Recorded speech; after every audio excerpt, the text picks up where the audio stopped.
Hello, global gardeners. Good to see you here on a wonderful gardening Monday. So nice to see the people that are checking in already. We do have a global audience already. We've got Skippy checking in from the UK. We've got Isabel in Canada.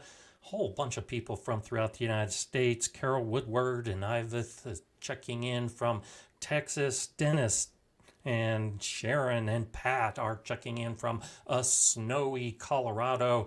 And it's nice to see Riverdale Gardens back after a few weeks of not being able to join us. It's just so awesome that we can all get together on a Monday, talk about gardening, share some of our ideas, ask questions, get questions answered. And today I'll be focusing primarily on succession planting and how you can plan your garden in both spring and fall to get the maximum amount of plants growing in your garden. So we'll be talking a lot more about that, getting to your questions as well. Hey, Trudy's Fun checking in from Queensland, Australia. Good day to you. Nice to see everybody. Frank is also in Colorado. I've got about 6 inches of snow on the ground right now, and it's still snowing, and there's more expected. That's about 15 centimeters. So it's a cold, snowy day. I actually was able to spend some time out in the garden over this last week, but not today. Too much snow.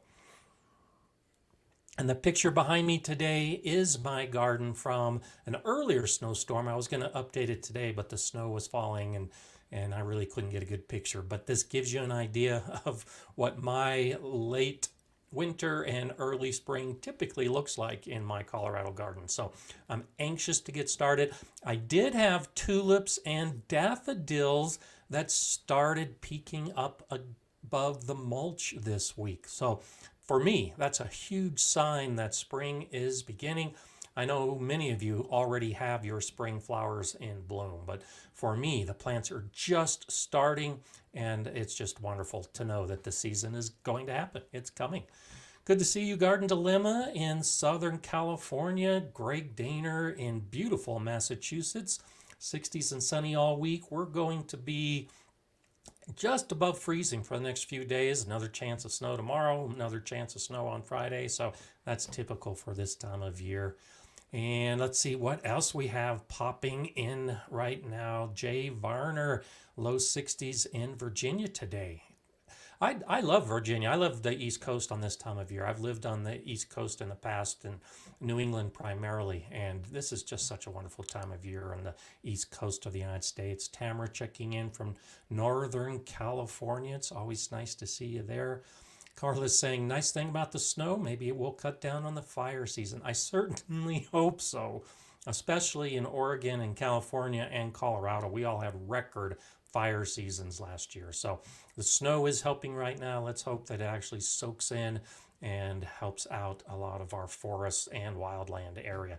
I know many of you don't have that concern, but those of us that do, it is a terrifying predicament to have a wildfire move through your area. And I'm not sure if I've mentioned this in earlier streams, but we had a huge fire here outside of Colorado Springs a number of years back. I lived in an area called Black Forest, and we had what was called the Black Forest Fire.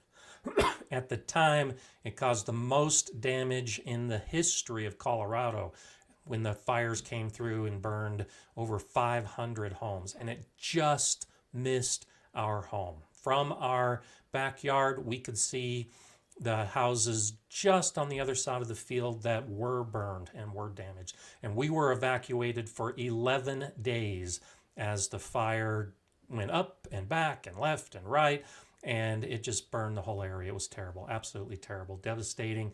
So I definitely feel the pain of those of you that were impacted by the fires last year, and let's hope we have a clean season this year and we can just focus on our gardening and not worry too much about the other things that sometimes get in the way.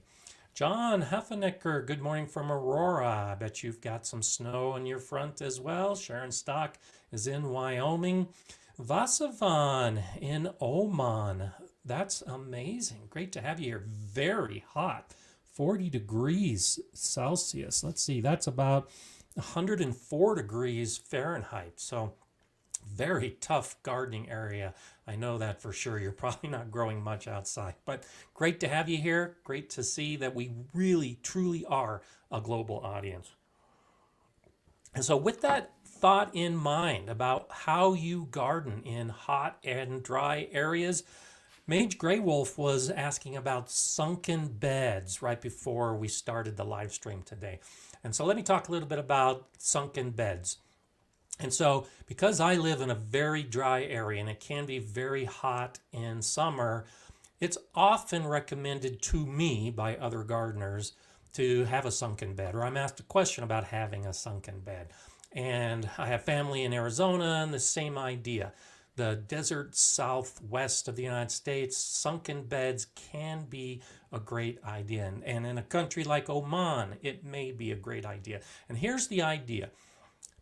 I talk a lot about raised beds. I love raised beds. And so a raised bed is above the surface of the native soil. You build up and garden in that raised area. And it doesn't have to be wood or stone or brick. It could just be a raised mound. That's a raised bed.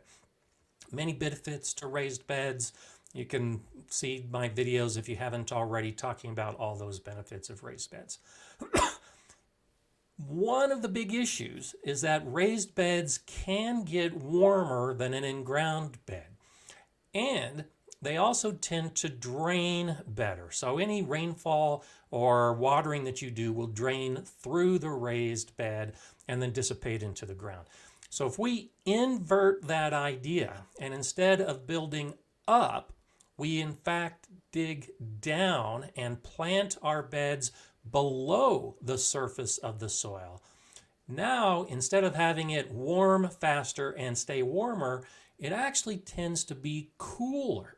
And if you have very little rainfall, when the rain does fall, it tends to flow into a sunken bed. So in dry, hot areas, if you have difficulty growing, you might consider digging out a bed. And we're talking 4, 6, 8, 10 inches deep.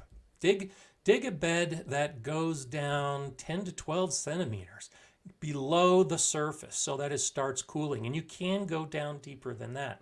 And then you sow your seeds and grow your plants in that cooler environment. They're not going to be, the plants aren't going to be as exposed to hot winds. That water's going to collect.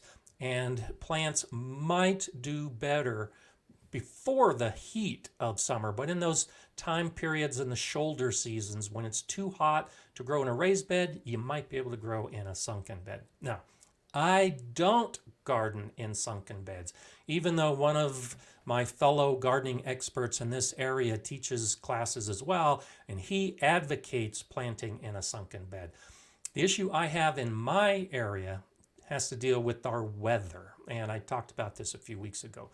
We get some thunderstorms that roll through and they will dump inches of rain in a very short period of time. And so while sunken beds can be very effective, if you get a downpour like I have experienced, all of that water is now going to the low point, and the low point is where you've got your plants. And so first off, the plants can drown, and if you don't have good drainage in your soil, that water will puddle and stay around those plants. That's how they drown. But the problem I have is even with mulch, so some of these gullywumper rainstorms will actually cause all of the surrounding soil to flow into the sunken bed. And so now those plants that were 6 or 8 inches below the surface are 6 to 8 inches covered by the soil that flowed in, and that can also kill the plants. So you can consider trying sunken beds, and if you don't have those devastating storms like that, it might be a way to grow in a very hot and dry region. It doesn't work for me. I've tried it, and it's just the fact that we have some of those crazy weather patterns that can influence how the plants go. So I wanted to throw that out to you, Mage Grey Wolf, because I know you were thinking about it. If your weather's a little more steady, it might work out well for you. So it's something definitely to try and see if you like it. Prepper Chris, good to see you again on a Monday. Thank you so much for that super chat.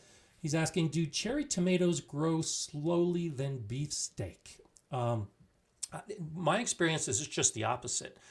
Most of the cherry tomatoes I'm growing are 70-day, 75-day varieties. And so they, in virtually every case, are the first tomatoes to fruit and give me harvest. So they grow much more quickly. I can't grow many beefsteaks in my area because most of the beefsteaks that I would want to grow are 90 or 100-day variety of tomatoes. So they do grow more slowly. The actual plant is relative. You probably shouldn't see much of a difference in a cherry tomato plant and its growth pattern from a beefsteak tomato plant. But as far as how long it takes for it to flower and then fruit and for that fruit to develop, cherry tomatoes, in my experience, easily win the battle. I'm harvesting cherry tomatoes long before the beefsteaks are even getting close to changing color and being able to harvest. So hope that helps out. Ramon RB is saying, any thoughts on asbestos in the garden in the UK? I have some undisturbed on a shed garage, hoping to get it professionally removed. Can I harvest rainwater in the meantime, but not for salad crops? And so that's an interesting question.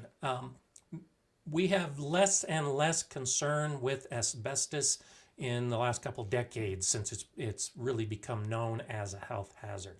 But it is a naturally occurring mineral. It occurs with a lot of rocks where it's harvested. And here in the United States, I think it's primarily Montana is where they've harvested a lot of the rocks that end up having asbestos in it.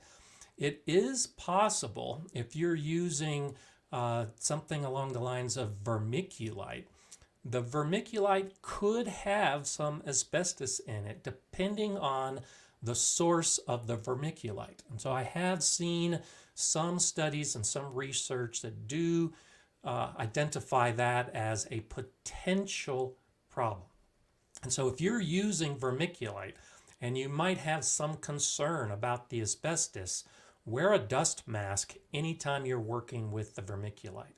And so more specifically to your question, generally in the garden, even if we know there's asbestos in the soil, it should pose minimal, if any, risk at all. Because the big problem with asbestos is if we breathe it in and all those little particles are in our lungs, and that's what causes the big problems with asbestos. So if you can avoid breathing dry soil or vermiculite or in a contaminated area where there might be dust, then you shouldn't have an issue. And so as far as the rainwater is concerned, if the rainwater is flowing over an area that might have some asbestos contamination, as far as I know and what I've read, now granted, I'm not a scientist and I'm not an expert, but because it's suspended in the water and then going into the soil, it's not going to have any adverse effect on the plants at all because it's mineral based.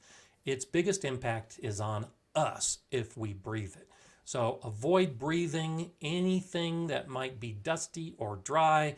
Avoid working outside on a windy day if it's dusty and dry and you know there's potential contamination, and wear a dust mask anytime that you have any exposure to that. And so when I use vermiculite and by the handful and I throw it in my potting mix, it's not a big deal. But when I'm mixing up a big bin of potting soil and I'm using vermiculite, I do it outside and I wear a dust mask just to be sure. And from what I found out, my vermiculite is not contaminated with the asbestos, but I just want to be on the safe side, avoiding the breathing in of any of those particles. Even if it's not asbestos, it's not good to be breathing in those mineral particles. So I hope that helps a little bit. Okay, let's see what else we have popping up. We got Frank Barnwell saying, I'll add soil up over the seed leaves on tomato plants. Good for you. I would say go ahead and add soil up as far as you want on the tomato plants. You can do it on the leaves, but I'd pluck the leaves off. There's potential for the leaves rotting in the soil because they're covered with soil, and so I just pull the leaves off anytime I transplant or bury the stem on a tomato plant. That's my choice. I've seen many people that bury the soil on top of the leaves, and it's not an issue. It's just if the soil gets saturated and stays wet, it might pose some issues. So hope that helps. And Ramon, you're very welcome. I'm glad I could answer the question for you. So, okay, let's see what we have. Yeah, Heidi's saying perlite is not good to breathe in either. And that's exactly the same thing. When I'm making a big batch of the potting soil, be it perlite or vermiculite, and in my video where I'm making the potting soil, I say that I'm not wearing a mask for the video, but I do mention that when I'm doing it in bulk, especially if I'm doing it indoors, I'll open the windows, I'll get some airflow going, I'll put a mask on, I'll mix my potting soil with either perlite or vermiculite, and then I leave the room and let everything settle before I come in and finish with the potting soil. So it's better safe than sorry. You also might want to be concerned about peat moss. I don't know if you're aware of this, but peat moss has also been shown to cause some lung irritation and some problems in some people who breathe in some of that dust and those organic particles from peat moss. So I do the same thing. I wet my peat moss in the bag before I pull it out and start adding it to the potting soil, just so I don't breathe in any of the peat moss particles either. It's all interrelated. You just want to avoid breathing in any of that dry material to be safe. Okay, let's see. Kevin's saying, I have to wear a mask often when doing anything with mixing or using fertilizer due to COPD. Yeah, so you're well aware of that idea when you have any type of lung issue. Protect yourself. It's better safe than sorry. And I'm glad we're talking about this because I have a video planned in a couple months where I'll be talking about safety in the garden, wearing sunscreen, wearing a hat, wearing boots and gloves and dust masks. So it all plays in together. It's one of those things that we all love gardening and we just want to go out and get our fingers dirty and play in the garden and do what work we have to do. But you do need to think about those things that could be harmful if you don't take that extra little bit of precaution. So think about that. So Dal Peel is saying, I didn't amend soil last year for this spring. What can I add to soil but stay away from chemicals, trying to stay as natural as possible? Compost. That's usually the answer to almost any question about soil and amending is compost. And so I like to do most of my amending in the fall, as I've shown in videos, where I add organic matter that hasn't decomposed. And then over the course of the winter, the grass and the crushed leaves and the manure and whatever else I'm adding to the bed will have more time to break down, especially now in the spring. With all this snow, we have warm days and the bacteria are starting to get active again. The beds are warming up. We've got all this moisture. All that material that I put in fall is starting to decompose. But if you can't do it in fall, you basically take the shortcut. I'm putting organic matter in and then giving it time to decompose. Well, compost is already decomposed organic matter. So if you weren't able to do it in the fall, you can still do it in the spring. Just do compost, which is already decomposed. If you use other organic matter, it's going to have to decompose before it's going to be suitable for the bacteria to turn into the type of nutrients that the plants need, and that takes time. And that also requires nitrogen for that decomposition to take place, which means you'll need to add nitrogen to your beds if you're putting in the raw organic matter. So a couple choices. You can still do it now in spring. You can add the crushed leaves and the dried grass and the aged manure and fertilizer that includes nitrogen. You can amend all of that into your bed. I like to wait at least a month, so do it as early as possible. 6 weeks is even better. And that gives time for all those soil organisms to start incorporating the nutrients and the organic matter within the compost and then make it available to your plants.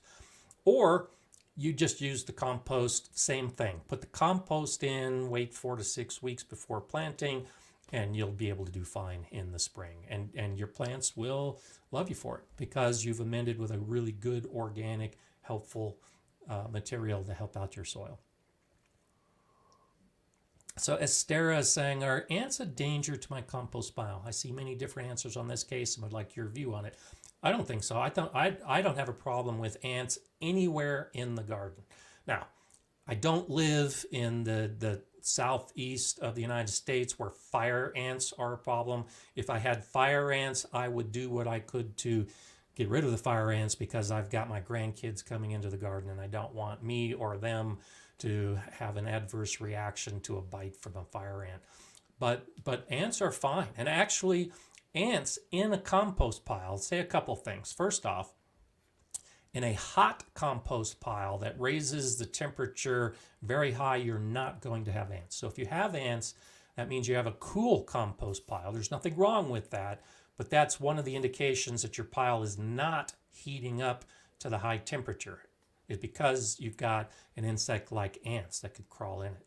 But secondly, the ants are decomposers. They're eating a lot of that organic material and breaking it down into smaller pieces that the bacteria can then start decomposing.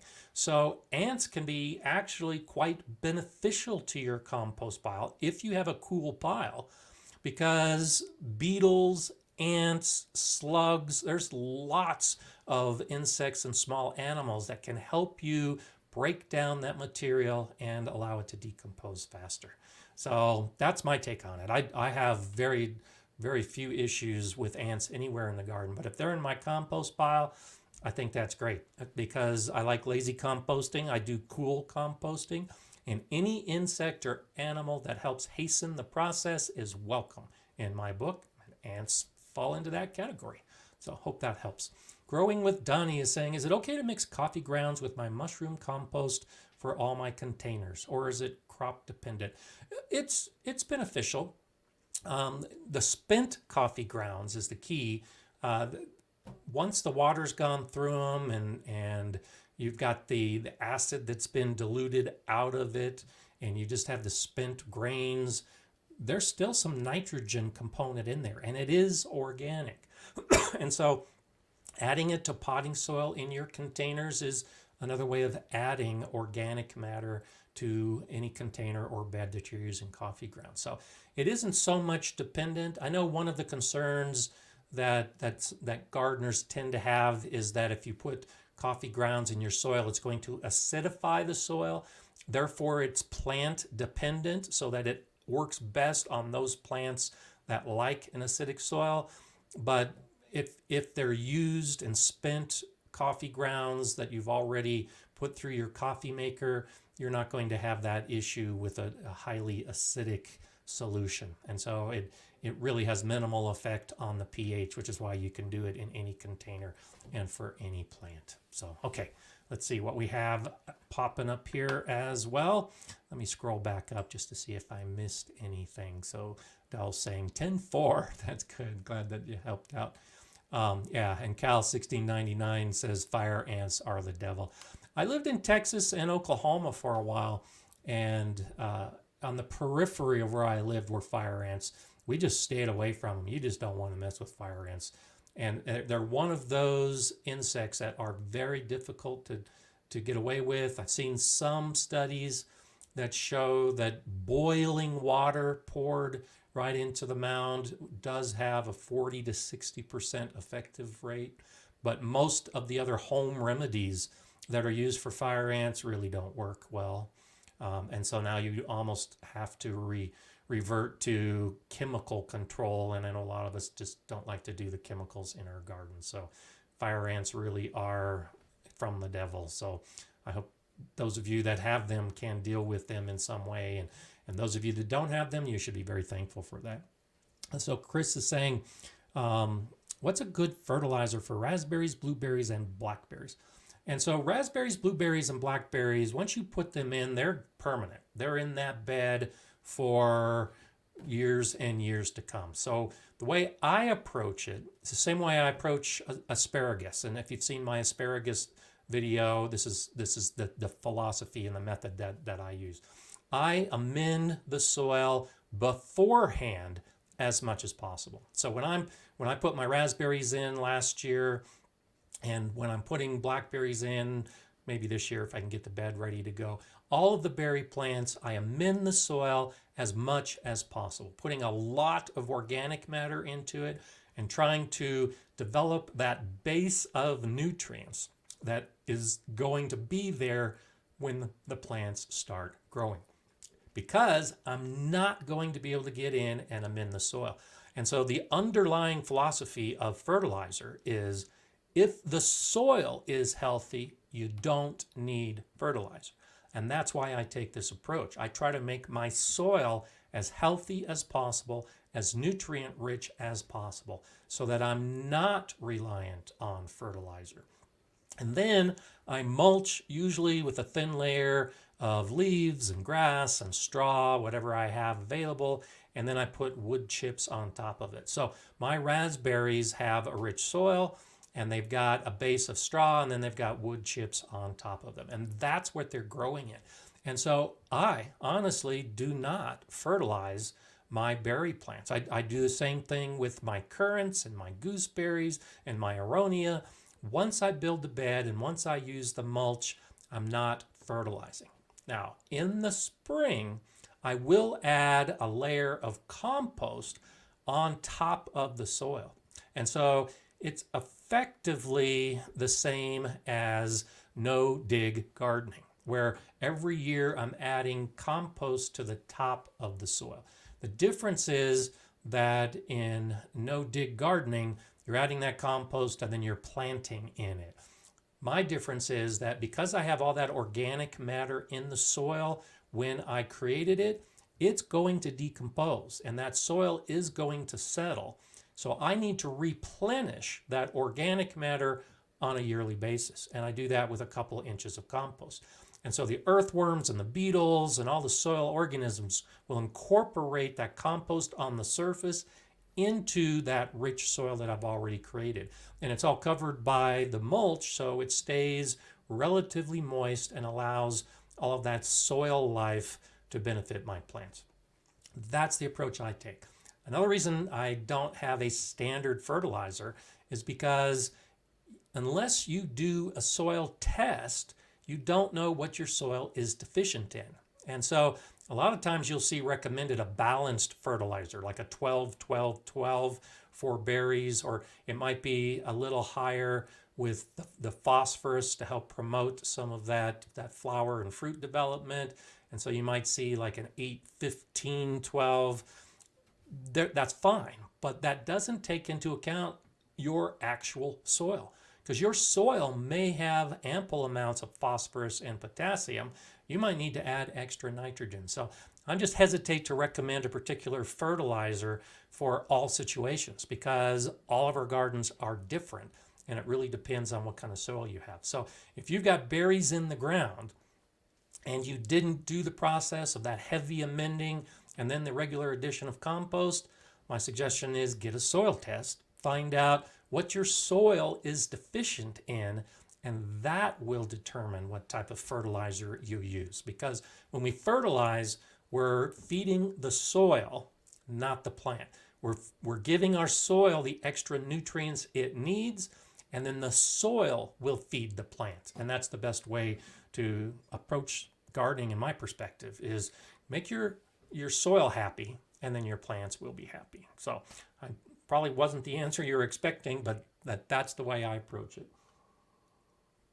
Lillian is asking, when can I plant my onion and leek seedlings? They're 5 weeks old and 7 inches tall. As long as your ground isn't frozen, you could probably go ahead and put them out right now. You might want to go through a brief period of hardening off, just so they don't go straight from indoors to straight outdoors. But when you buy the onion starts at a nursery, they're typically about 7 inches tall. And so if your plants are healthy and you can get outside and put them in the ground, I'd say go ahead and do it. They can handle some cold conditions. I just wouldn't move them right outside on a very hot day. I would give them a chance to acclimate a little bit with that hardening off. and then put them outside, even if it's still cold at night, and they should be fine. But 7 inches tall, as long as the plants look healthy and they're doing fine, that's about the point that I tend to transplant my onions. Much of it comes to when I have time and when the soil is ready. And many years my onion plants are bigger than that just because my soil isn't ready to plant in yet. But if your beds are ready and the plants are ready, you might be able to go ahead and do it right now. Kevin's saying, planting strawberries in a green stock. Can I mix varieties in the same soil? Oh, yeah, absolutely. Absolutely. You can mix strawberries side by side. You can put them in the same pot. And it's not that big a deal. The only issue I have, I keep my strawberries separate. And so I've got Cavendish in one bed, and I've got the Quinault in another bed, and I should be getting some Ozark Beauties in a few weeks, hopefully. I'm guessing they'll be shipped soon. I keep them separate so that when they send out runners, I'll pot up some of those runners, and then I know exactly what kind of plant I'm potting up, so that if I move those strawberries into another bed, I know what kind of plant it is. And so I separate them purely for propagation reasons. But if you're growing them in a green stock, the vertical system, and you're only growing them to eat and you don't care about the propagation, then definitely you can put them side by side. Zero concerns about cross-pollination. They'll do fine. In fact, the more strawberries you can put in an area, the better your strawberries are going to end up being. So I go for it. If you've got different varieties and you've got the space in the planter, don't be concerned. Unless you're concerned about the propagation, in which case, in one of the planter cells in the green stock, put one variety, and then in another one, put another variety, and then mark them so you know which variety is which, and then you can propagate them using that basic method of planting up the runners, and they'll do fine. Growing with Donnie saying, I have such a hard time starting Swiss chard. Any tips? I start mine outside. So I'm not sure if you're having trouble starting them indoors or outdoors. They can germinate in pretty low temperatures. They like a rich soil, a loose soil. I've had great success. Even in my cold winters, hot summers, and terrible soil conditions, I grow chard all the time from seed outdoors. And so it's just a simple matter. I usually will dig a little trench and only about a 1/4 inch deep, lay the seeds about 6 inches apart, lightly cover them, keep that area lightly or evenly moist, I should say, and then I will add a light mulch on top of it, like just a really thin layer of dried grass or straw, and the chard comes up. So if you're starting indoors, that may be part of your problem. It might be too warm or too wet for the seeds to germinate. Direct sow them outside, and my guess is if you've amended your soil, they should do fine. So good luck with that. I hope it works for you. Hey Jay, thank you so much. Jay's giving a reminder. If you want to support the channel, there are a number of ways to do it. There's lots of information in the description below, and I appreciate Jay every week for helping out and pushing you all in that direction. There's no obligation, of course, but if you do want to help out, if you're going to be ordering something from Amazon anyway, you can click on my link in the description of my videos, and it'll send you to your normal Amazon page. I don't have a store on Amazon, so you're not going to see my name plastered all over anything. It's just a link, and Amazon records that, and I get a small percentage of whatever it is that you purchase on Amazon. So it doesn't cost you anything more. It's just that extra step of clicking on the Amazon link. So thanks for mentioning that, Jay. That is one of those things that does help keep the channel going. And I know a lot of others, it's nothing new. There's a lot of us on YouTube that's what enables us to keep making the videos and keep moving forwards, is the support from you. So I do appreciate that. Thanks so much. Okay, let's see what else we have popping up. Pauline Stewart saying, I'm going to grow corn for the first time in New Mexico. Any tips? And so corn is another one of those. Corn is what we typically call a heavy feeder. It's like growing grass. You need nitrogen for the plant to grow. And so try to grow in an amended soil. And this is one of those instances where even when the soil is rich and amended, I'll usually add a nitrogen fertilizer at least once during the growth of the corn because it is a heavy feeder.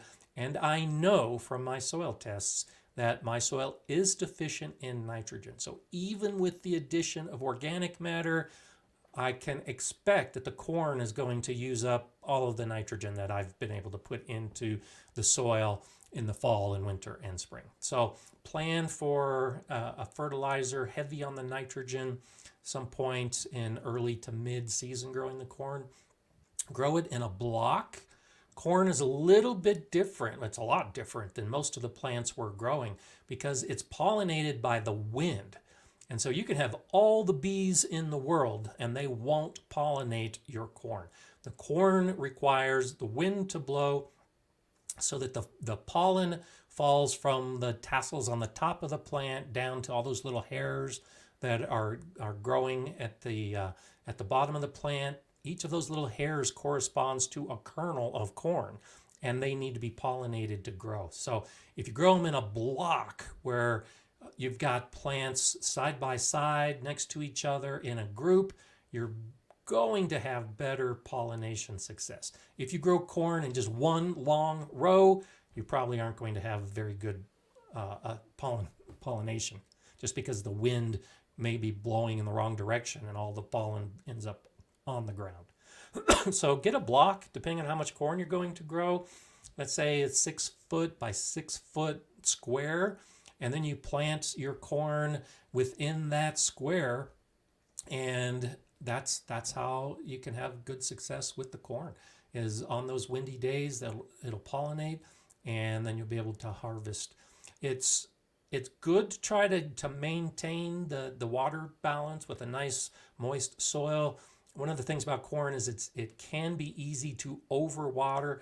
When you look at the cornfields here in the United States, once the corn germinates and starts growing, some of our farms may not have water for weeks at a time, and they use a lot of irrigation. But corn can dry out between waterings without any problems whatsoever. So do have a steady watering cycle, but don't be so concerned about it drying out in between. So those are some of the big things. Hope that helps. Prepper Chris, thank you so much for that contribution. Any tips on super cheap aerator for clay soil? And so a lot of it comes down to the organic matter. For clay soil or sandy soil, as much organic matter as you can throw in the soil, that's the way to approach it. Just keep throwing organic matter. Now, you can do things like perlite or vermiculite. I think that really costs a lot more than most of us are willing to spend, but some type of mineral-based amendment that we can put in our soil to help with the drainage. I do not recommend sand by itself because just clay and just sand can really lead to dense, hard soil problems. So the sand can be an amendment, but only with something like compost. So if you got a lot of compost to add, you can throw in some larger grains of soil like the sand and mix that all up, and that tends to be good. But it just, for aerating clay and trying to build the structure of the clay soil, it'll take time, like years, but it's just sustained amendment on a regular basis, fall and spring, to keep the soil growing. And this is one of those instances, if you saw my video, Chris, where I'm harvesting some plants and I'm talking about whether you leave the roots in the ground or not. This is one of those instances that if you're growing lettuce and chard and anything else where you're harvesting the plant, like the leaves of the plant, go ahead and chop off the plant and leave the root in the soil.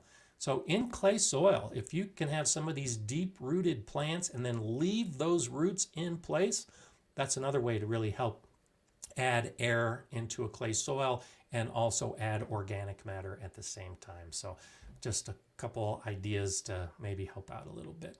Okay, Ancient Gardening saying, we inoculate our planting soil with moss to combat the fungus that usually grows on top.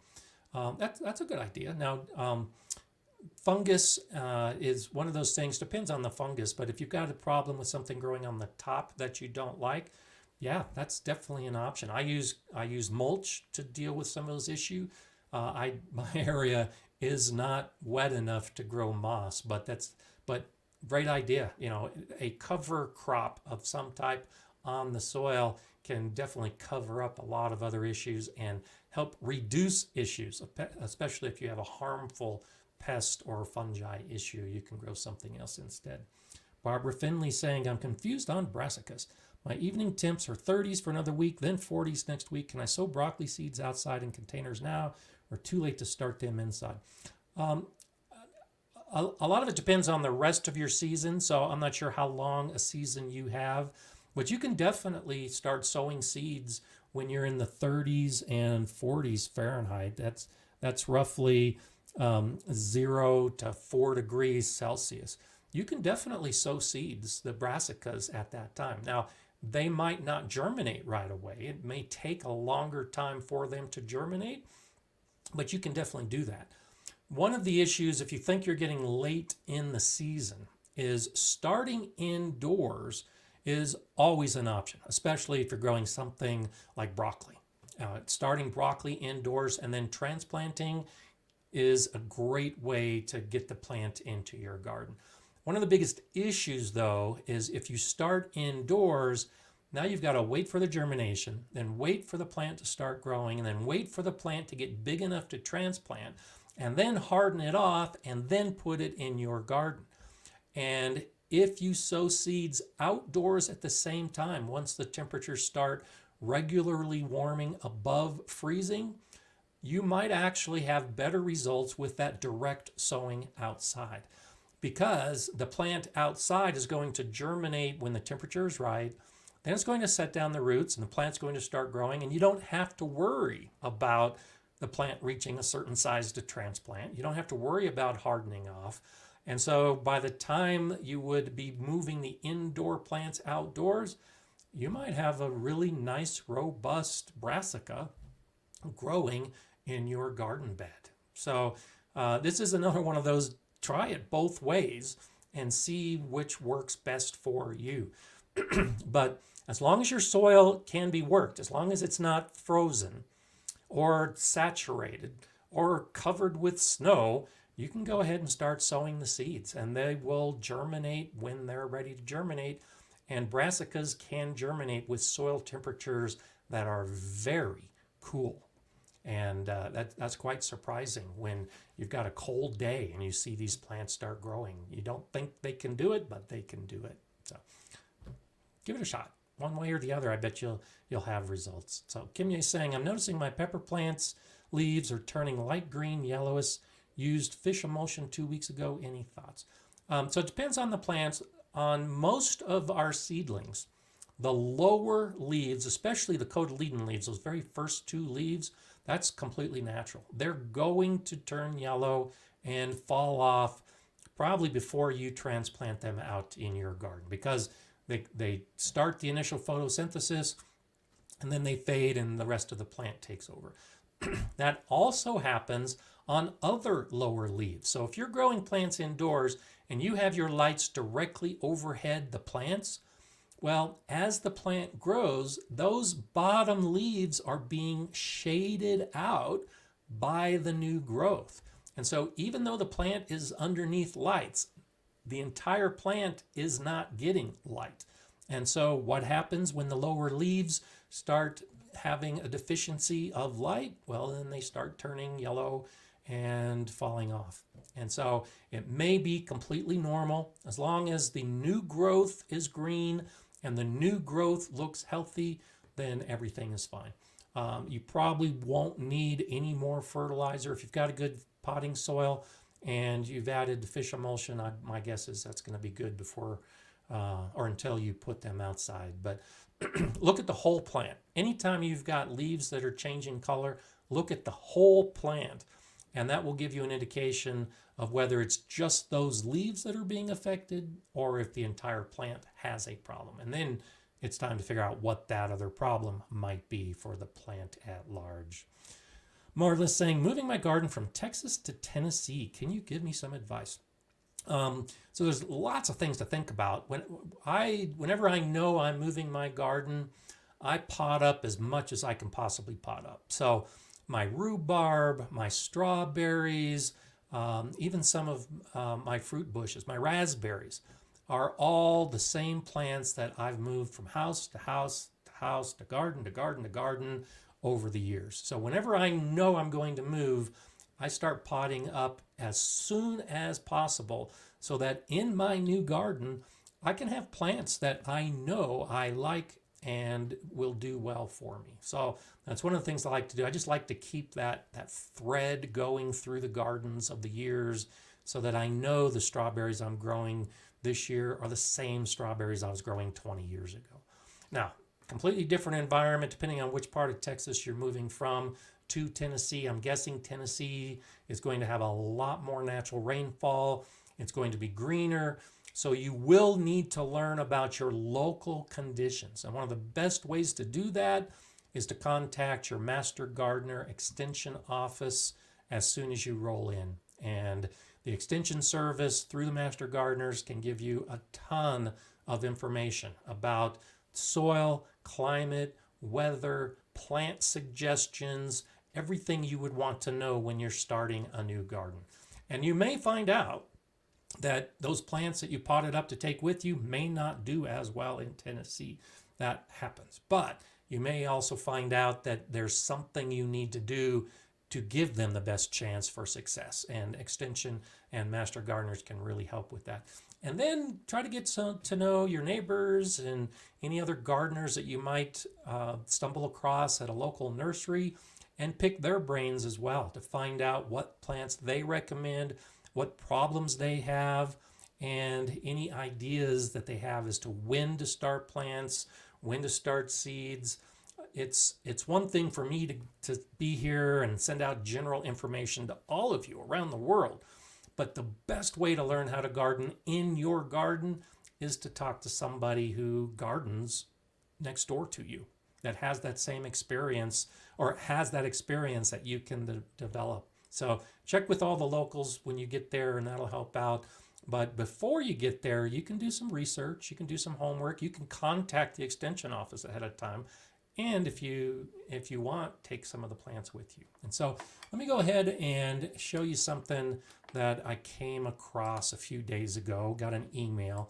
And so I'll show this to you right now, and it kind of ties in to this general idea. And so Corey at donotdisturbgardening.com, it's a nice website, some really nice blog articles, some great information. I was really impressed with a lot of the articles on there. But he has recognized this idea of when is the best time to plant and when is the best time to start your seeds. And it's different for all of us. So what he did is he created an interactive database on his website, and it's set up for gardeners. All of us, primarily in the United States, can go and enter our location and put onto the website database when we start our seeds and when we start our plants.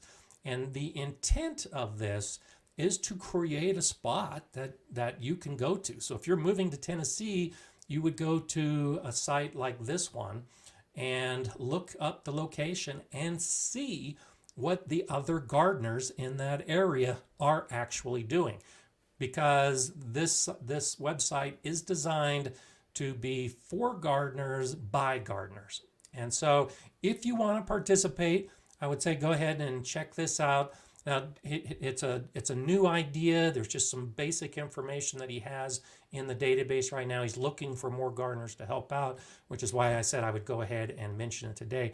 But he also, every month, is giving away a $10 gift card so that you can buy seeds at whatever site you want to buy your seeds from. So I would say do this not for the gift card, though that is a nice little perk. But if you want to help out, with your information for your area, so that if there's another gardener that's moving in, they can look up at a place like this and find some of that information. So this is just a nice little way for gardeners to help gardeners. And so go ahead and check out this site, donotdisturbgardening.com, and you can stick around for the articles or just put in the information that you have. So just wanted to go ahead and throw that out at you because I like the idea of gardeners helping gardeners. And so when Corey sent me an email and asked me to check out the site, I was impressed, and then told him I would go ahead and share it with all of you. So hope that helps. Hope that's something that you might be able to benefit from or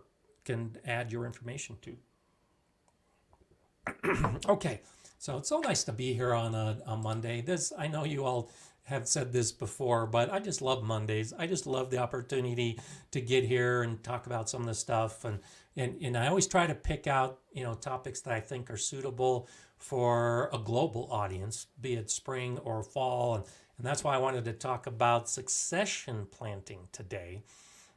And this is one of those things that too many gardeners, including myself, especially as new gardeners, really don't understand and really don't do. I really didn't do succession planting for a long time, and it's really only been relatively recently that I have it as part of my garden planning.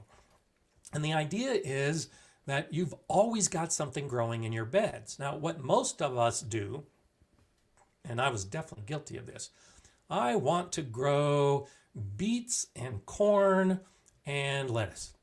And so I start the beets and the corn in April in my area, and it's still 2 months away from the corn. So the area where the corn is going to grow is just lying there. Nothing's growing in it.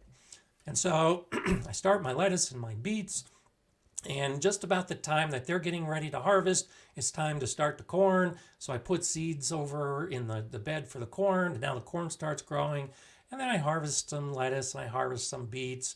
And too often we think in terms of, well, this bed was my lettuce and beets bed.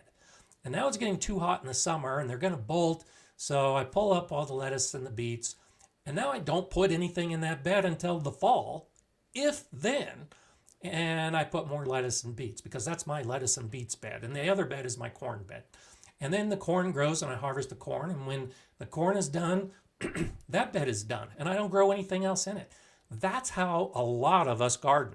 We have these designated beds with designated plants, and we don't move outside of that. Well, here's how succession planting works. In the bed where I'm going to put my corn, I grow my lettuce and my beets and my peas and my chard and all those plants that can be germinated in cold weather and will grow and will be at the point that I can harvest them right about the time that I'm going to be starting my corn seed. So in my corn bed, well, it's not a corn bed anymore. Now it's just a bed in my garden. And I've grown a whole series of crops, harvested all those crops. Now I plant my corn seed and the corn is growing in that bed. When I harvest the corn late in summer, well, the season isn't over yet. I can go ahead and put in more plants like spinach and more peas and all those other cool season plants, a ton of radishes. So the bed that used to be used for only 3 months out of the year is now used for 6 to 8 months out of the year. That's the idea behind succession planting, is having the early crops and then in that same bed having the summer crops. And then in that same bed have fall crops. The problem is that you usually have to plan for it. You have to think ahead. And for the best success, you really need to learn about your plants and how long they take to grow to reach that point of harvest. And so I want to throw out and give you some ideas today that maybe you hadn't thought about to really help you along those lines. And so I want to start with tomatoes, for instance, because tomatoes are one of those plants that we rarely think about in terms of succession planting. We have our tomato bed, and in our tomato bed, we grow tomatoes, and we might have a couple different varieties. We'll have some determinate tomatoes, some indeterminate tomatoes, and that's our tomato bed. Nothing wrong with that. But when you break it down to the different types of plants, you can really maximize your harvest. And so using tomatoes as an example, there's the two different types. There's determinate tomatoes and there's indeterminate tomatoes. And the indeterminate tomatoes will keep growing and keep producing throughout the season until they get killed, usually by a frost. The determinate tomatoes, however, are ideally suited for succession planting because a determinate tomato will grow usually into the size of a big bush. The flowers and the fruit will set over a brief period of time, usually 1 or 2 weeks. You harvest all those tomatoes and the plant is done. It's not going to give you more flowers or more fruit. And so take your determinate tomatoes out of your indeterminate tomato bed and put them into a completely different bed. The same idea. Don't think of it as a corn bed or a spinach bed or a tomato bed. Think about it as what plants do best in a certain period of time. And so if you've got a bed, you can grow the radishes and the spinach and those cool season plants. Then you put in a determinate tomato plant in that same bed, along with whatever else you want to grow. The determinate tomatoes, along with cucumbers, are going to produce, they're going to start to fade at about the same time. Now you pull those plants out in late summer, early fall, and you still have time to put in more of those cool season plants that can grow into the late fall and early winter.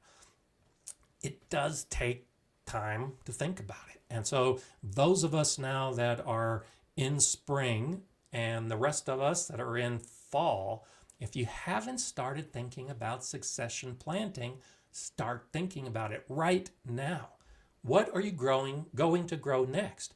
And so if you're in Queensland, Australia, and your garden is starting to kind of fade out and the plants might be suffering because it's the end of the season, don't consider this the end of the gardening year. Start thinking about what you can grow into the fall and get a whole nother crop. Pull out all those summer plants that really aren't giving you anything but trouble right now. Go ahead and pull them out now and put the seeds in of the fall crops. And those of us that are just starting our spring right now, we're talking about brassicas, by all means, put the brassicas in the ground, but pay attention to the days to harvest, to the variety of the brassica that you're growing.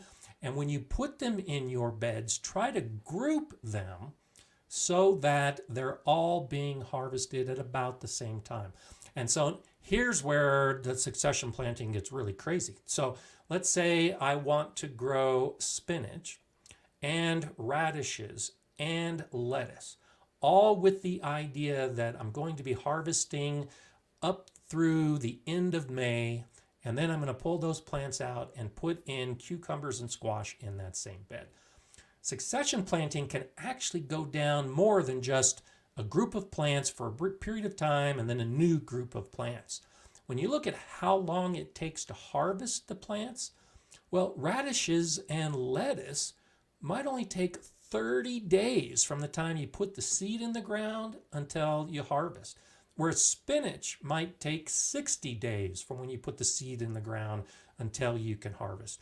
Well, with succession planting, you would put your radishes and your lettuce and your spinach in the same bed. 30 days later, you harvest the radishes and you plant more radish seeds. You harvest the lettuce and you plant more lettuce seed. And you allow the spinach to continue growing.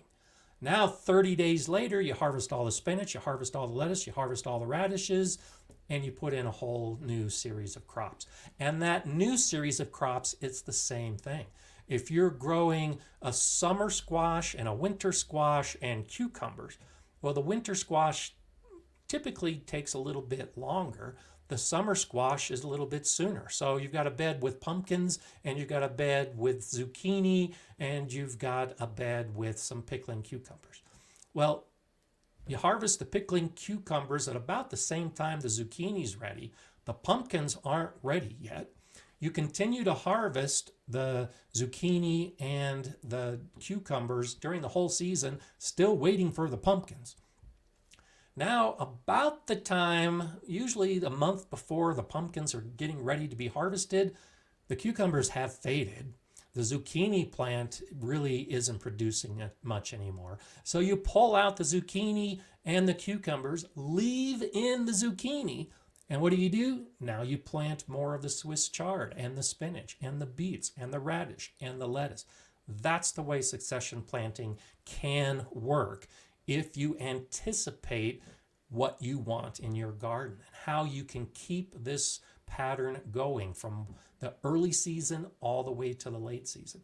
And then when the pumpkins are ready to be harvested, you harvest the pumpkins, you pull out that plant, and you can decide, okay, are you done? Or are you going to carry it even further into the winter? And now you put hoops and plastic over that bed, and where the pumpkin was, you can still put in more spinach and more radish and more lettuce and all those plants that can handle cold, especially when they're covered with plastic. So if you haven't thought about it, think about it. I just gave you a number of examples of how I plan out my garden season. And so as I've got all the seeds, I've got seeds with some intended to go in the spring, and some intended to go in the summer, and some intended to go in the fall. And that's all part of the early season planning right now. You can always play catch up, but if you can get it started early, you can really, really get some amazing harvests in a bed all season long by just putting in a whole bunch of different plants. So if you're new to gardening, or if you're an old gardener and you think in terms of this is my bed for this type of plant, try to get out of that mindset and think about putting in other plants that you can really take advantage of through the whole season. So Joe Francis is saying this succession lecture is so important for people who really enjoy gardening and get you so much more productivity. Exactly my point, Joe. Thanks for substantiating that. Ancient Gardening is saying there's cold hardy spinach growing in the garden now, seeded in the fall. Yeah, I've had spinach growing all winter long, even without the hoop protection.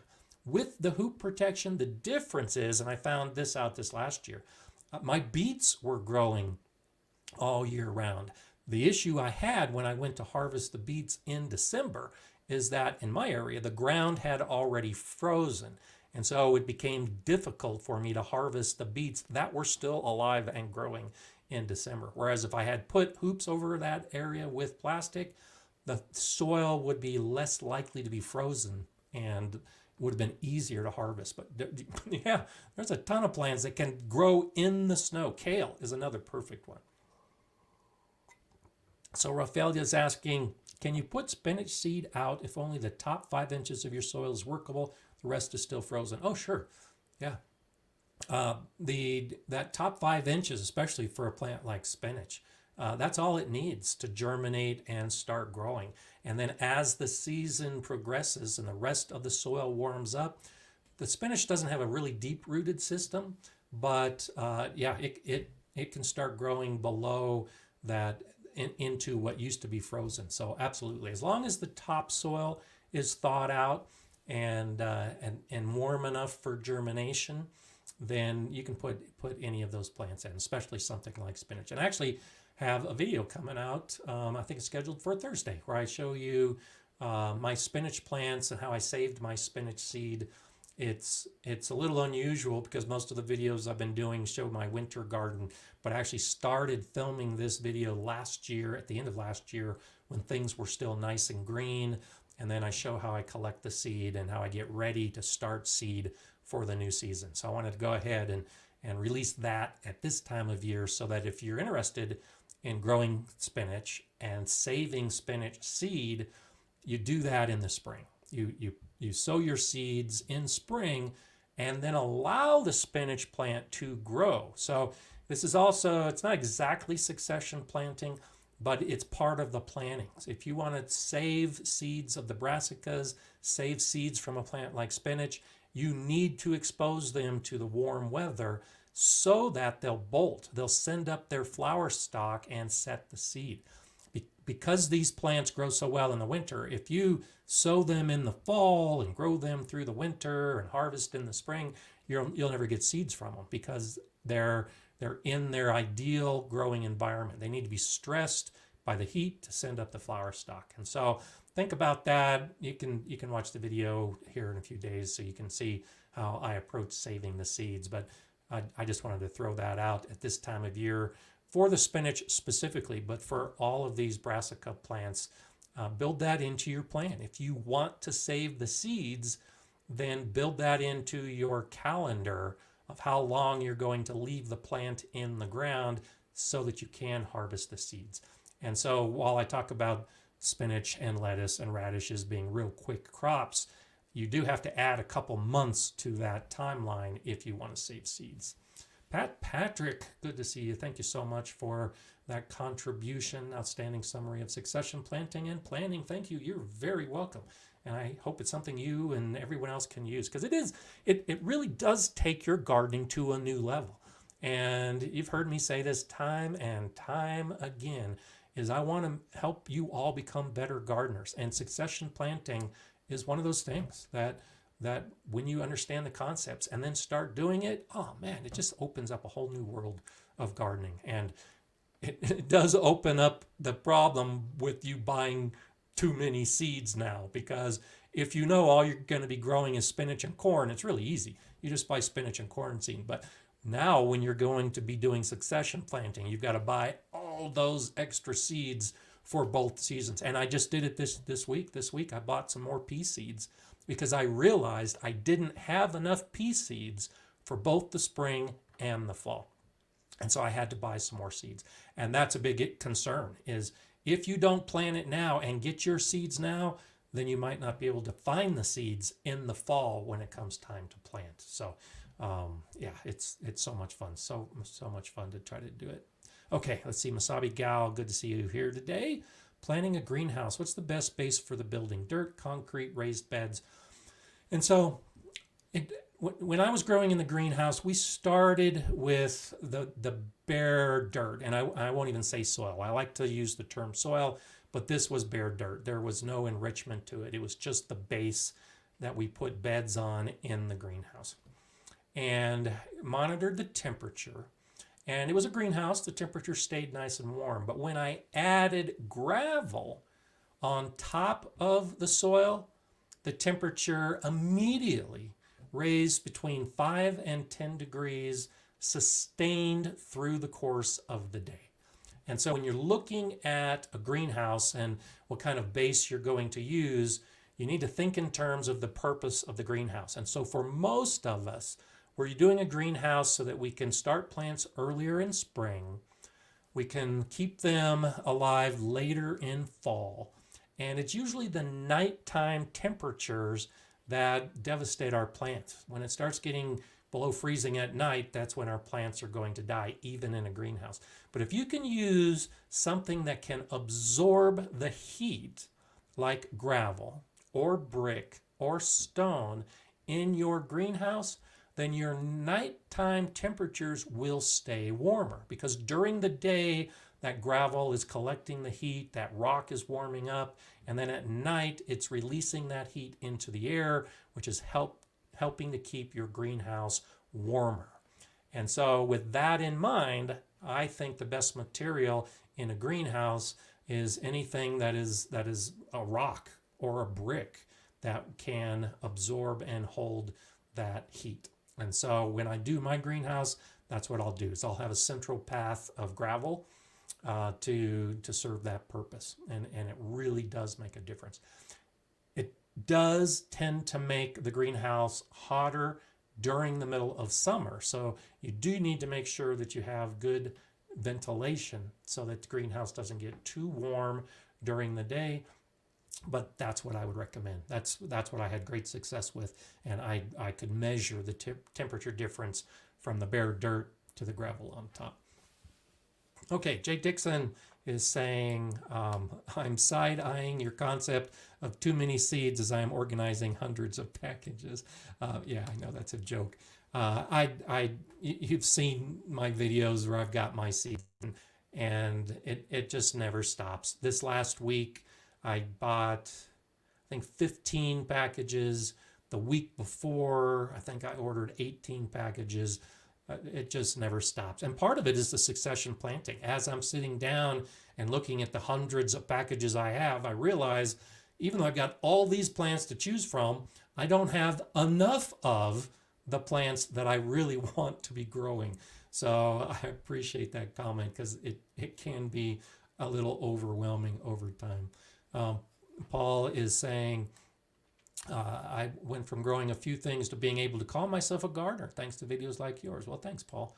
And that is part of being a gardener, is getting addicted to buying the seeds and just keeping that process going year round, month by month, buying more than it seems like you could ever possibly use. But we do find opportunities to use them. It is one of those things that's kind of fun. Amy's saying, I'm up in the Santa Clarita area, so our climate is a little different than San Diego, but I'm sure those sites will be helpful to you. Oh, okay, good. I think you're talking about some other stuff. Kevin's also saying it's a sad day when you get up and walk out to the garden, and he just scrolled out of sight, so let me find it. And whatever plants you had left are all laying flat. That is a bad day, and I have that happen with the hail much too often, but that's part of gardening. It's the good and the bad, and when things don't turn out, especially with the succession planting. This last year, when I had put in my fall crop, when we had a record-breaking early freeze, even some of those cool season plants, they were still young and tender, and the temperatures were too cold for those. So it is a sad day when you go out and you've done all this planning and then suddenly it doesn't work out. But next year it's always better, and we do it again. So that's all part of the fun. Liliette's saying, one of my sweet peppers did not germinate, and I just realized they were seeds from 2016.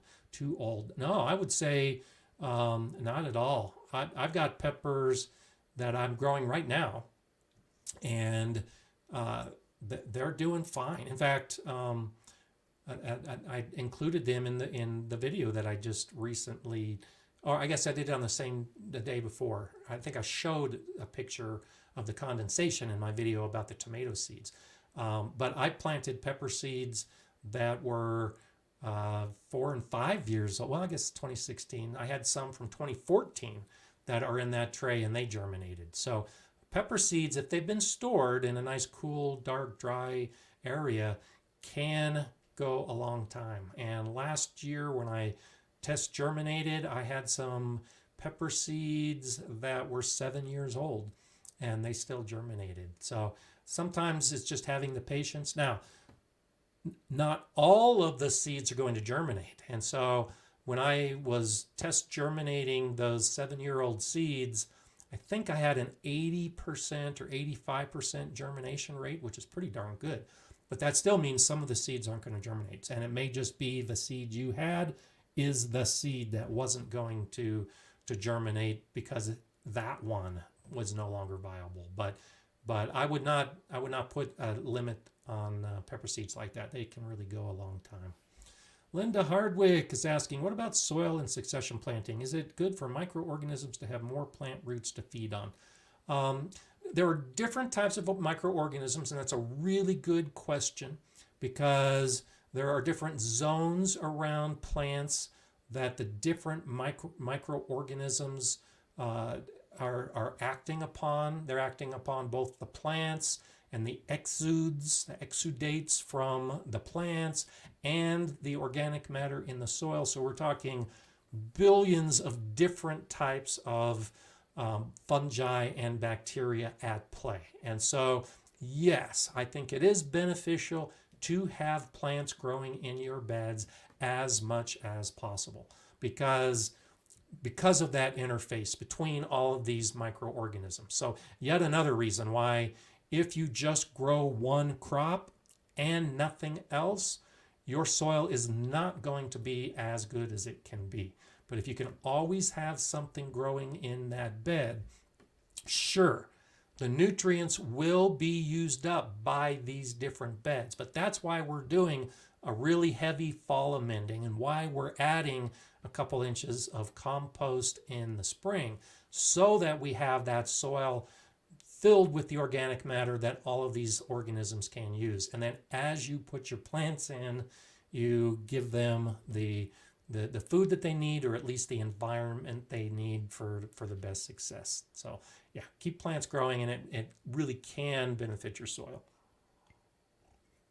We do think a lot about our soil benefiting our plants, but it is a two-way street. It's a circle.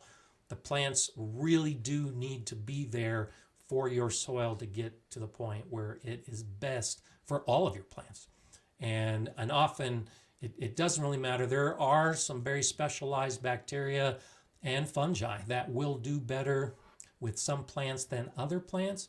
And so by growing all the different types of plants, you're really opening the door for a huge amount of these different types of organisms. And I just love it. I think the soil is just so fascinating when you can get all of that stuff working in your soil. It's just great. So, okay, let's see what else we have popping up here. Amy's saying, that's cool. So 2 amendments a year is enough, even if you're growing a lot? Yeah, I use very little fertilizer.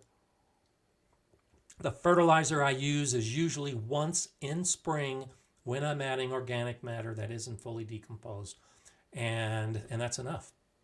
And I've mentioned before, one of the channels that I like is 1 Yard Revolution, even though he hasn't made videos, I think in almost 2 years now. But he actually has a series of videos where he talks about his soil. And he actually does a soil test of his soil that he amended with compost every single year regularly like that. And it reached the point after about the 4 or 5 year point where his soil actually had too many nutrients. Because he had added so much compost over so much time, he actually had to stop doing it because the plants were suffering because there were too many nutrients built up in the soil. So that's how effective it is. It's so effective that you can overdo it when you're doing it twice a year on a heavy basis. And so once you can get your soil built up, once a year is usually enough. And that's what Charles Dowding is doing in the UK, is he's got his once a year application of a couple inches of compost. And because his soil is rich enough, that's all he needs to sustain the soil organisms and keep his plants growing. So that's what you should strive for, is to reach that point where if you add more, it's too much, and a single dose a year is enough. For me right now, twice a year is what I need to get to that point as I continue to build my soil. Katie Loss is saying, my husband just built a raised bed for me. Good for you, nice husband. Should he line the sides with plastic to preserve the wood as long as possible, or better to have the raw wood? I've been asked this question a lot lately. I know there's a lot of people out there making raised beds. I am not an advocate of lining the beds with plastic. Now, it does depend on your region and your climate and your weather. There's a few reasons for this. One, getting back to the idea of soil. Soil is alive, and I want it exposed to air from all sides, from the top, the bottom, and the 4 sides of the raised bed. So wood allows air into that interface between the wood and the soil. And that air is benefiting the organisms within the soil. Those organisms need oxygen in addition to the food and the water. If you line your beds with plastic, you are now cutting off the oxygen flow to most of the surface area of your raised bed. So now the only place they can get oxygen is from the top. And that may not be enough oxygen to sustain this growth of life that you're trying to get within your soil. So that's a big reason why I don't advocate lining your beds with plastic. Yes, in most cases, it will cause the wood to break down and decompose a little bit faster. But you can have the opposite problem. If you live in a very wet region and you line your beds with plastic, now that layer of wood that's touching the plastic never has an opportunity to dry out. So it's staying wet the entire season, which actually hastens the breakdown and decomposition of the wood. And so I live in a relatively dry area and I don't have that problem, but I have seen that in gardens in wet gardens where they line the bed with plastic, and it's the inside of the bed, that wood on the inside, that is actually breaking down sooner than the wood on the outside. Because the wood on the outside, the rain comes and it gets wet, well, then it dries out in the air. In my garden, if I have a downpour with the thunderstorms, the wood gets wet, but the wood on the outside dries in the sun, and the wood surface on the inside, all that moisture is transferred into the soil. And so I actually have a bigger problem with the dry wind, and my wood tends to dry out faster. And I don't have a plastic liner. I just have the moisture of the soil that's helping to keep the wood moist. If you're concerned about the wood lasting the longest amount of time, put a wood preserver or a stain on the outside, and then try to avoid oversaturating your soil, and the wood will last longer than you probably expect. And if you use a wood like redwood, for instance, or cedar that are naturally resistant to that moisture breakdown, then your bed will last even longer. So I do not advocate plastic. I also don't advocate plastic on the bottom of the bed for the same reason, that I want to have that interface with the soil organisms up and down and left and right so that the soil can become as healthy as possible. So hope that helps out a little bit. Okay, let's see what else we have. Halo Fins and Flora, hello to you. Welcome to the chat. Nice to see you checking in. Riverdale Gardens, I'm so glad you made it today. I save my bean seeds every year and literally have hundreds laying around. I toss them all over certain beds in mid-September and just let them grow and freeze, then leave all winter. That's a great idea. And that's actually, essentially you're doing soil amending by putting in a legume. And as you've probably heard me say before, it's a misnomer, a bit of a myth, that if you plant beans or peas in your soil, because they're legumes and because they have the nodules on their roots that collect the nitrogen, that you're improving your soil by adding the nitrogen to it. That's true, but if you allow those plants to grow and flower and fruit, and then you harvest those peas or beans, the plant has used up all of that nitrogen that it was absorbing and storing.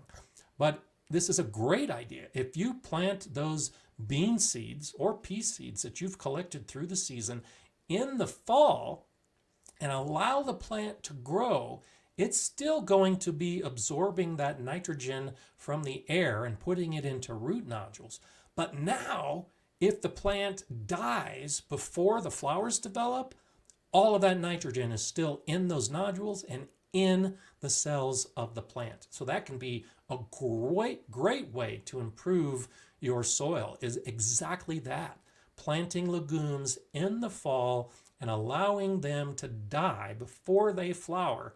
Now you've got all that nitrogen to add to your soil. That's exactly the way to do it if you want to use legumes to build up your soil. So good for you. That's really a great idea. I'm so glad that you have discovered that, and it's a great way to use all those extra seeds that you have in your garden as you harvest the beans or the peas or whatever legume that you're growing, and sometimes there's just more than we can eat. Go ahead and allow those to go back into your garden as a seed and a future plant.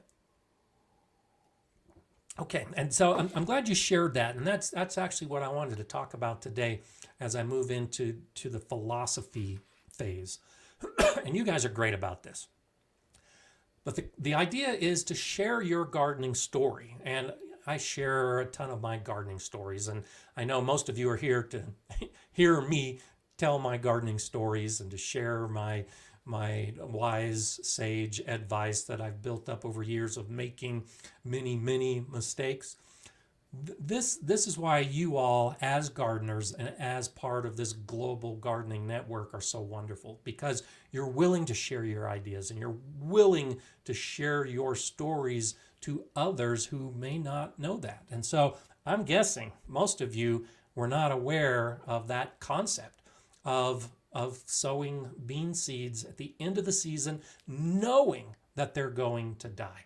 Well, you're doing it not for the harvest, but for the soil. That's a great lesson, a great story to share. And now that you've shared that story, everybody else who's watching right now and watching on replay will have that same story that they can share. And that's why this is just such a great gardening philosophy. It's because we are all looking for that thing that's going to work, that one idea that will give us success. And when you find that idea, tell somebody about it, because then that person is also likely to try it and share the story. And then it just keeps growing like a vining plant, like a tomato that keeps sending out new suckers, and those suckers grow into new plants and send out more suckers. That's how this gardening world works. If one person discovers a great idea and then shares it with somebody else, before you know it, that idea is going all around the world and people are trying that idea. And especially if it's a good idea, it makes all of us better at what we're trying to do, which is garden. But I think equally important, maybe more important, is just to share your gardening story. And this has been so much fun this week. And so for those of you that don't know, we do have a community group. It's a membership to the channel. And so if you're watching on a computer, you'll see the join button, the blue and white join button. I've got a link to it in the description below. If you're on your phone or pad, you have to go to my main Gardener Scott page on YouTube to sign up. But you can become a member and help support the channel. But it's more than that. It actually gives you access to these other forums and other live streams and other things that I do just for the members. And one of the things we have is a Facebook group. And it is so amazing to see what everybody is sharing on this Facebook group. And so this last week, Gladys and Tristan shared some pictures of their plants that are growing right now. And they're new gardeners. They're inexperienced gardeners. But because they're having success, they're sharing that success with all the rest of us. And few things warm my heart more than to see another gardener share their success. And so now it gives them more confidence because they're seeing their success. But by sharing it, it also gives opportunity for the rest of us to say, hey, you're doing a good job. This is really impressive. We like what you're sharing with us. And then I see it going even further. Stephen and Thomas shared pictures and videos of them out with their kids. And the kids are involved. And what can be better than to watch a little kid have a great time putting a seed into a cup and start growing the plants? And so it's so rewarding for me, and I think many of you, to see the happiness and see the success of other gardeners. And with that thought in mind, if we like seeing the success, if we like seeing the flowers and the harvests and those wonderful green crops, if we like seeing all of that another gardener is doing, just think about the joy that you can spread if you are sharing your story. You share your pictures. You share what you're doing with other gardeners, but even non-gardeners. If you belong to a church or a church group or any type of support group where each meeting you have an opportunity to stand up and talk about something that happened to you during the week that you would like to share, well, share a gardening story. Share what you've been doing, that little bit of enjoyment, that little success, that little extra bit of knowledge that you gained over the week. Share that. Even if it's a group of non-gardeners, I say share the gardening story. Share what you're doing, because it will generate support from other people. And other people will say, wow, that's awesome. That's amazing. And they might start thinking, wow, I didn't think I wanted to be a gardener, but Tristan really had such a great story to tell and such wonderful pictures. Maybe I'll take up gardening. And this is already a person that's in your network because you're face to face sharing the story with them, either electronically or in person. Now you're expanding your gardening network, which is another theme that I talked about a few weeks ago. And so if you can grow your own gardening network by you sharing your gardening story, now you've got a garden buddy, which is another theme that I talked about. And see how all this ties together? You can create your networks. You can create new gardening friends by just talking about what you're doing. And they can see how excited you are about it, and that gets other people excited. And as you can see, I'm excited by it as well because I just love seeing the success. I love seeing what others are doing. I like learning new things. And on this Facebook private group, I learn stuff all the time when I see what other gardeners are doing and how they're doing it, and they're willing to share their story. So take that as we move further into this week. And next week here, or if you are a member of the channel, you can do it on the Facebook group or at some meeting that you're at, or even over the dinner table. If your family gets together for dinner, talk about your gardening story and talk about it with pride, talk about it with happiness, talk about it with that little glint of the future in your eye. And it's contagious. It's contagious. Gardening is contagious. When we see someone else having fun, we want to have fun too. And gardening is a great way to make that happen. So there's my bit of philosophy for the week. I hope you can carry that forward, and I hope I can see some of your gardening stories as well. And so I always review these live streams, and if you throw something in the chat, I'll see it. And I get great satisfaction over seeing what you're doing and hearing about your successes. And you are such an amazing community because you all are giving each other the support when a question is asked or when a comment is raised or when a sample story is offered. And so keep doing that. Keep being supportive of each other. Keep being supportive of the people in your life, and try to develop some of that interest with the people around you by sharing your story. And I think gardening stories are among the best things that can be shared by all of us. So we're at the end of our time. I always dread the end, but we've reached the time where we have to call it a day, call it a week. I'm looking forward to my weather warming up. I hope you're able to get out in your garden and do some fun things this week, and I look forward to hearing about it next week. So until then, I'm Gardener Scott. Enjoy